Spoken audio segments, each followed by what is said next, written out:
Hello, everyone, and welcome to episode 15 of this TW 2016 WCW 1998 Let's Play. I'm your host, as always, Max here, and what a show we got for you at WCW Thunder. We are one week away? No, 2 weeks away. 2 weeks away from Sold Out, as we are going to be at Salt Lake City Center in Utah for Thunder. Cannot wait for that. Also, I guess before we start this, oh no, we can't do that yet. Oh, I was gonna show you guys the champions for the developmental territory, but I'll have to add that in post-op. So there is that. I guess without further ado, let's just get the show on the road. Here we go. All right.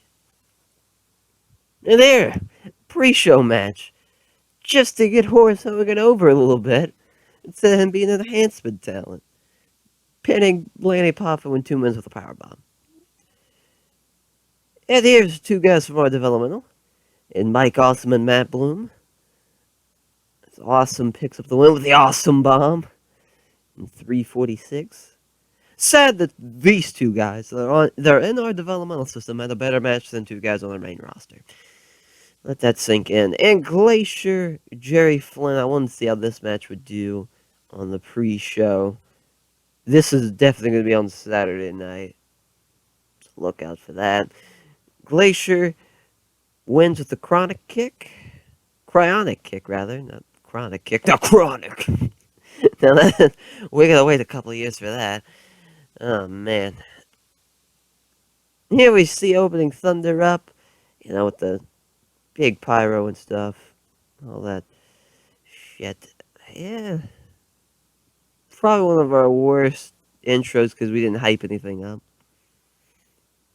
But here we fucking go. NWO promo with basically Hogan and Bischoff kind of taking the reins for this portion of the segment. Cutting a promo on Kevin Nash and Scott Hall. And then Kurt Hennig and Rick Rude cut a promo on Scott Hall, as that's going to be the main event for Thunder tonight. Kurt Hennig versus Scott Hall. I figure this would be a good little match to do. Plus, I figured this should just be a good little match. And it helps getting the outsiders, a win over the NWO guy. So there is that. Whoop. There we go.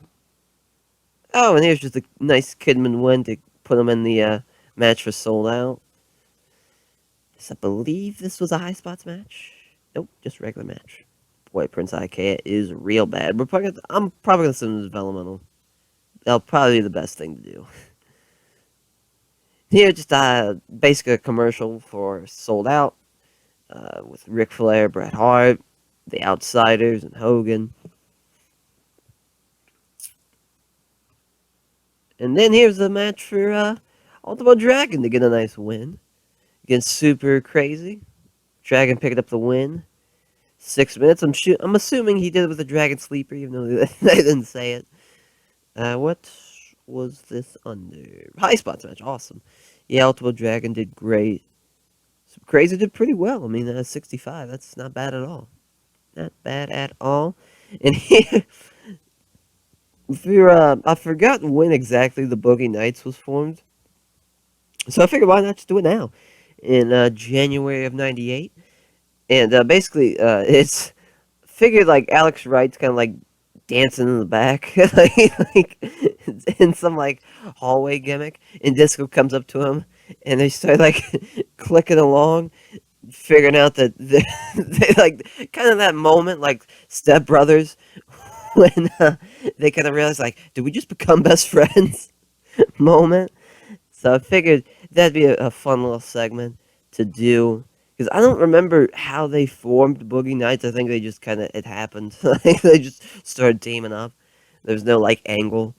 So I figured, why not give them a reason to form a tag team. To form Boogie Nights. So there is that. It's coming to a Saturday night on TBS near you. This fucking match. All right, I figured it might do a little better, but wow. Malenko didn't really do that well. That's surprising. Was this rated on Steal the Show? Yeah, it was. Uh, just a good little match for Los Squares are gonna win. As Eddie pins Rey Mysterio from legally using the ropes for leverage. Uh, I will. They'll have their rematch. Or no. They have not had their. I'm trying to remember when they had that match. Because I know we booked the rematch from Halloween Havoc '97 on one of the nitros. I'm trying to remember which one. Can we look on this screen? No, we can't. Damn it. But that's basically going to lead up to a match on the next Nitro between those two. So look out for that. And here's just a Outsiders promo from like I was gonna do like the grainy black and white promo, but I figured this would be a lot more cooler and different. Just a promo from like outside the arena somewhere, just talking about Hogan, and then Scott Hall hyping up his match against Kurt for tonight. Here, just a giant squash. Giant pins Hugh Morrison 2 minutes of a choke slam. Nothing. Just getting the giant on the card, letting them squash people.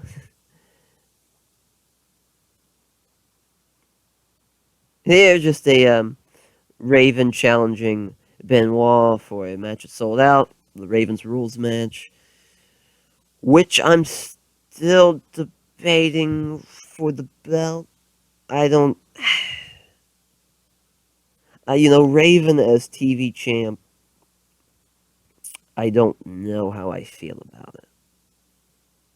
I think he could, I guess, use it, but like, I don't think he'll have the belt for long. Is really the gimmick for that. Is actually, you know what? Yeah, it's gonna be for the TV title. I'm just deciding it now on camera. It's gonna be for the belt. Yeah, just Goldberg entrance. It's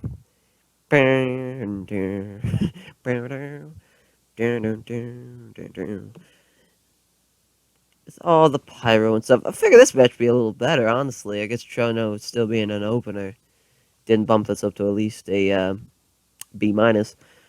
Chono gets I'm about to say Chono gets the pin. Chono gets pinned. Goldberg gets the spear at 4:38 for the win.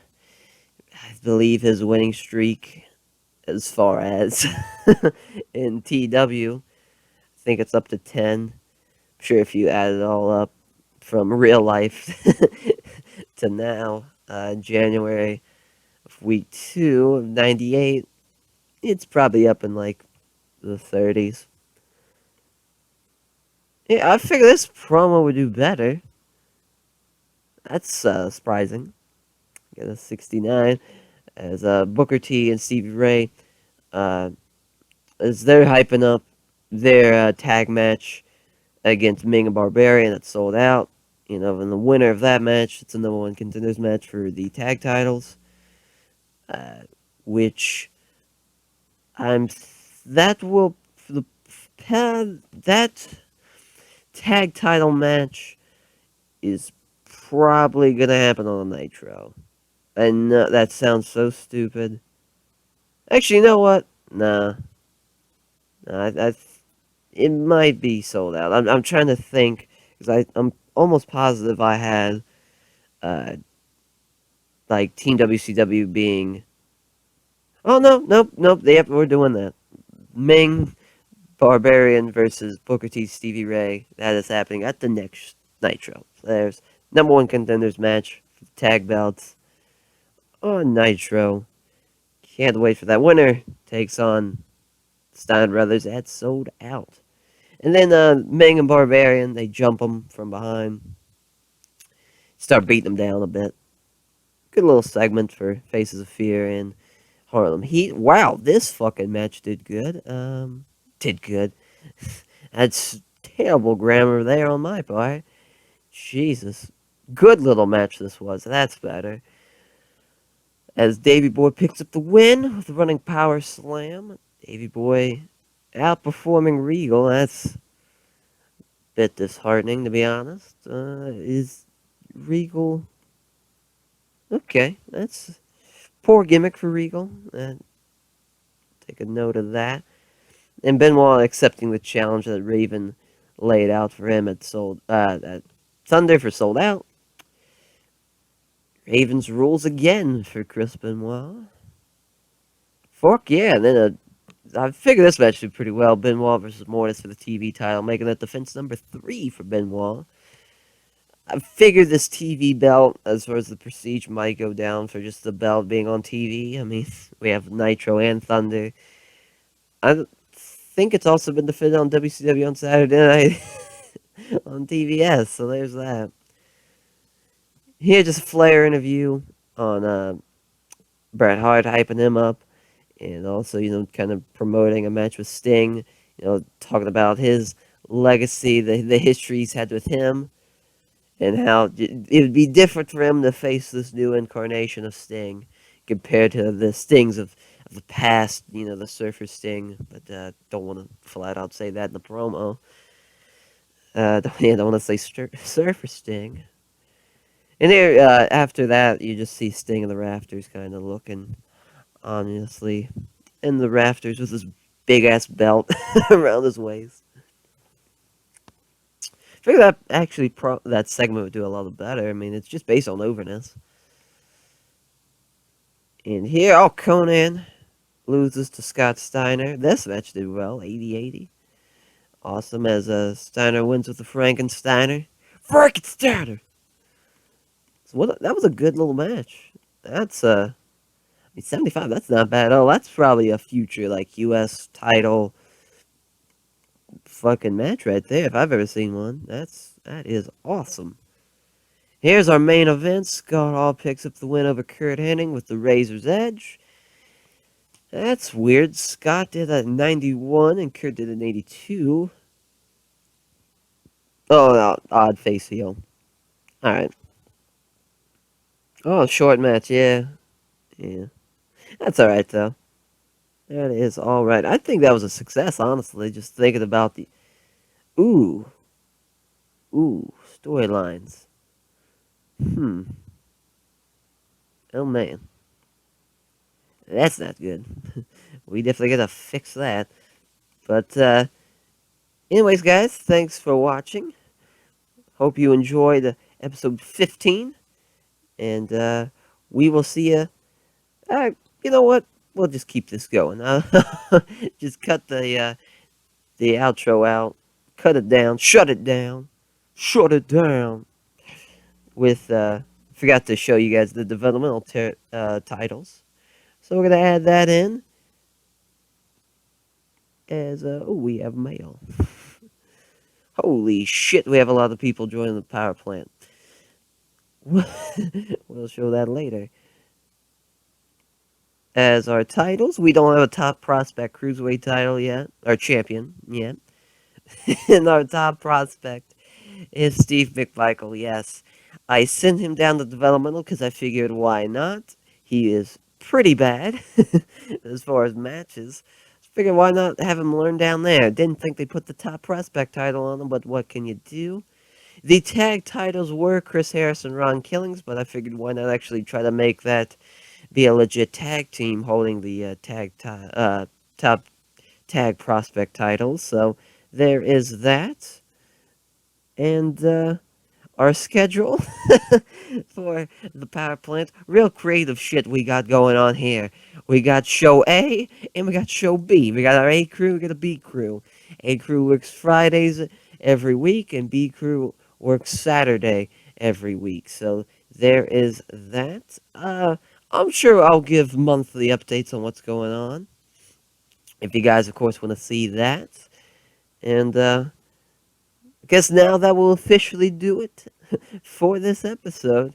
Episode 15 And we will see you next time for WCW Saturday Night on TBS. We will see you there. Thanks.